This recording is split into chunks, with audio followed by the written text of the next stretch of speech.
तर बस चालकाचं बसवरचं नियंत्रण सुटल्यामुळे हा अपघात झाल्याची माहिती पोलीस उपायुक्त गणेश गावडे यांनी दिलेली आहे। या दुर्घटनेमध्ये 4 जणांचा मृत्यू झालाय, अनेक जण जखमी झालेत। बस चालकाला ताब्यात घेतलेला आहे आणि चौकशी सध्या सुरू असल्याचं पोलिसांनी सांगितलंय।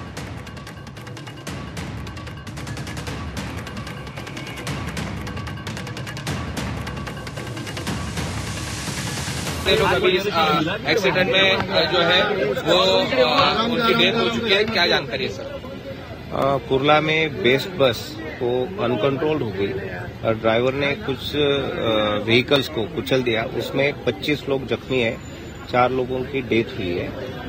सभी इंजर्ड उनके ऊपर ट्रीटमेंट हॉस्पिटल्स में शुरू है। जिस जगह पे एक्सीडेंट हुआ वो जगह से वो बस को बीएसटीवी प्रशासन ने उसको मूव किया है। उसका आरटीओ इंस्पेक्शन होगा। उसके इस घटना में गुना दाखिल करने की प्रक्रिया शुरू है। बीएसटी बस का ड्राइवर वो पुलिस ने हिरासत में लिया है, उसके पास इंक्वायरी शुरू है। सर, कुछ कारण सामने आया किस वजह से यह घटना हुई है?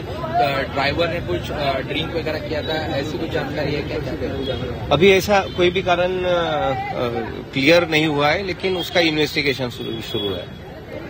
कौन से हॉस्पिटल में ले गए? कितने लोग अभी इस एक्सीडेंट में?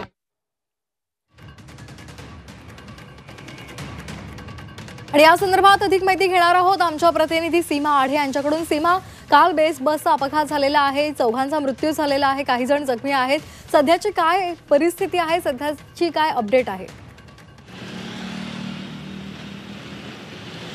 नक्कीच आपण बघितलं तर काल रात्री अतिशय मोठी दुर्घटना जी आहे ती घडलेली आहे। भरधाव वेगात बसने अनेकांना धडक दिली आणि या घटनेमध्ये आतापर्यंत 4 जणांचा मृत्यू झाल्याची माहिती जी आहे ती मिळते आणि जखमींची संख्या जी आहे ती 36 वरती गेल्याचं आपल्याला सध्या पाहायला मिळत आहे।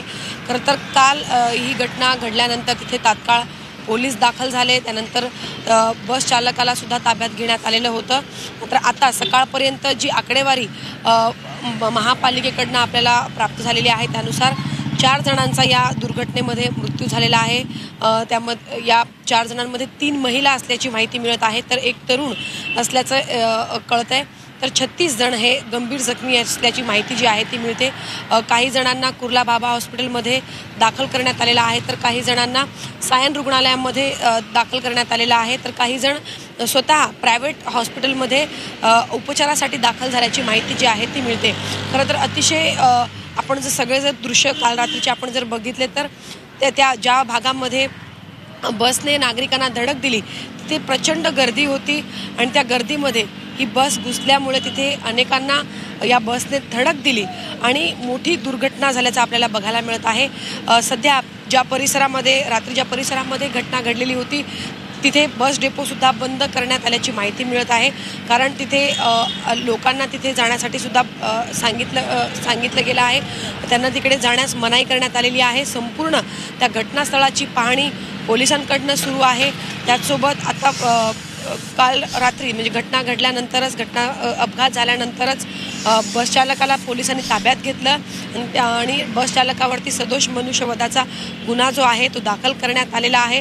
पुढची कारवाई अजूनही सुरूच आहे। जे गंभीर जखमी आहेत त्यांना आपण कशा प्रकारे लवकरात लवकर बाहेर काढू शकतो, म्हणजे जे गंभीर जखमी आहेत त्यांच्यावरती लवकरात लवकर उपचार करून त्यांना इंजर्डमधून कशा पद्धतीने बाहेर काढू शकतो याचे प्रयत्न जे आहे ते सुरू आहे। महापालिका असेल, पोलीस प्रशासन असेल, या संपूर्ण घटनेची जी आहे ती चौकशी करताना आपल्याला बघायला मिळत आहे। पोलिसांकडनं अजूनही तपास सुरू आहे। नक्की रात्री काय झालं, कोणती चूक ड्रायव्हरकडनं घडली ज्यामुळे त्याचा ताबा सुटला आणि एवढी मोठी दुर्घटना घडलेली आहे। सध्या डेपो बंद करण्यात आलेला आहे। तिथे बसला सुद्धा बस नाही आहे, त्यामुळे तिथे आसपासच्या लोकांना त्या ठिकाणी येण्यासुद्धा मनाई करण्यात आलेली आहे अशी माहिती मिळते।